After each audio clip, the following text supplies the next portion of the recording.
Hey everybody, welcome to my Terminator Salvation review. I have just got back from seeing it at the cinema. Actually, stop doing that voice because it's going to get annoying. I just got back from seeing it at the cinema here in the UK. As you know, us here in Britain, we live in castles and we drink tea, but we get films a little while after you people in America. And I've got to say, actually, it was really, really good. I was really surprised. Well, not really surprised. I think the main thing was that I just didn't know what to expect going into the movie. I'd seen the trailers and they looked awesome, but I knew it was going to be quite a different Terminator film to the old ones, kind of following a different story. And I wasn't sure about Christian Bale as John Connor, but I've got to say it was really good. I wasn't sure at first. For the first 20 minutes or so, I was a little bit unsure about it. But then there's this amazing like chase sequence, which actually reminded me of a car chase from Mad Max 2, which I think is called The Road Warrior in America. And just after that, I was really into it and just really loved it. It's a really good story. It's got quite a lot of twists and turns, which are pretty funky. And Christian Bale's actually not that annoying. He still does his Batman voice a little bit. He's kind of still a little bit gruff. But he kind of whispers a little bit as well. So and he's acting in it is actually really, really good. It's pretty intense actually, a lot of it. This is from that chase sequence I was talking about earlier. But yeah, he's really good. The other guy who plays a Terminator, I won't spoil it, is also very good. Plays a guy called Marcus as well. And they're kind of linked, you'll see, if you haven't seen it already. Some of the script is a little bit dodgy. Some of the acting towards the beginning from the minor characters are just a little bit dodgy, and there's a couple of cheesy moments. But some of the special effects are amazing. The makeup is amazing as well. Stan Winston did a really good job, and it's a fitting tribute, I think, because it was his last film. And I also liked, if you notice, there's quite a few nice little nods to the earlier films. Obviously, there's a few lines that are repeated that will be familiar, like "Come with me if you want to live." Well, it's not Arnie saying it this time. And also "I'll be back," which is said in a kind of a different way. And also really tiny little bits, like you find out how John Connor got his scar. Anytime you see like little flash forwards in the previous films, you see John Connor's got a scar on his face, and you see how he got it in this film. It's quite a major point. And also there's this really lovely little bit where John Connor attracts the attention of one of the motorbike style Terminators by playing Guns N' Roses song on a boombox.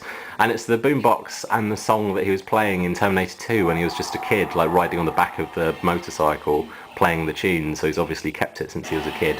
And it fits into the other films very, very well, I've got to say. And I'm actually really interested to see where they go with it in the future, because it's definitely open for more sequels. So yeah, overall I really, really enjoyed it. Oh yeah, and Arnie is in it in a way. He looks exactly as he did back in the original Terminator film, all the way back in 1984, I think it was. So they've obviously used a little bit of special effects, and obviously it looks like CGI because it is CGI, but it's just something doesn't look quite real, but they don't overdo the CGI. Oh, and the direction's really good. People were really concerned that McGee, who's directed Charlie's Angels, wasn't going to be able to live up to kind of the standards set by James Cameron and the guy who did Terminator 3. But I thought it was really good. There's some amazing scenes, some really good shots. There's like a long tracking shot of John Connor when he's in a helicopter, and it kind of like it pans along with him. And that was really, really cool. And obviously they use special effects for it as well. But yeah, so it's really, really good film. Go and see it if you haven't seen it already. And I'm also going to talk through the other Terminator films which I have on DVD. And I guess any self-respecting film fan should have them because they're great, great films. And of course it all started back in, as I was saying before, in the 1980s with The Terminator, which is the original. And I'm just going to put a bit of music on in the background for effect, the original Terminator theme. Actually, I really missed this. This wasn't in the new film, which I thought was a bit of a shame because it's a great theme. And they kind of hint at it. There's kind of the but not the main theme itself. So the original Terminator movie, this is great. It's actually a fairly low budget film, which is amazing considering the other ones kind of go to the very edge of special effects, especially Terminator 2, I think. But it was one of James Cameron's first films, and it's pretty low-key. There's not actually that many special effects, and looking back now the special effects are a little bit shoddy, but it's still a great film. Arnie's very, very good in it, and Bill Paxton's in it in a very tiny role as a street punk, so he's actually the only actor to have been in a Terminator film, an Aliens film because he was in Aliens, and a Predator film because he was in Predator 2, so that's a nice little factoid for you. Cool DVD. It's one of those DVDs that's got loads of extra features, or it seemed like it had loads of extra features at the time, but they've released an extreme edition in the years following. But it's well worth having in anyone's collection. Great film, track it down. Terminator 2, this is good, obviously. This is a classic. I think this is one of the best action films ever made. And the DVD is very, very good. It's actually, the only thing is the menu system is really, really confusing in it. It's not a major problem, but it's really hard to navigate. There's loads. It's got an amazing set of special features. Probably some of the best special features, the best set of special features to ever have been in a DVD. But they're really hard to navigate. It's kind of needlessly complicated, but it's still cool. And it comes in this steelbook edition, which is like a metal tin. And mine started to rust actually, which isn't a very good thing. But if you open it up, it's got the original, it's got the actual box in there as well. Well, it's difficult to do with one hand. Here we go. Yeah, it's got as you can see, it's got the original box, the actual box rather, with the double disc in. But yes, Terminator 2, obviously that is a classic. Terminator 3, The Rise of the Machines. Arnold Schwarzenegger is in this again, although he's a bit older, though you cannot really tell because he is still very much in shape. He's, yeah, Arnie, you really can't tell that it's been that many years since the original, because as I said, he is still in shape. He really got himself into shape for this one. This is the weakest of the first three, definitely. It's good fun, but it's cheesy. It's directed, I can't remember the name of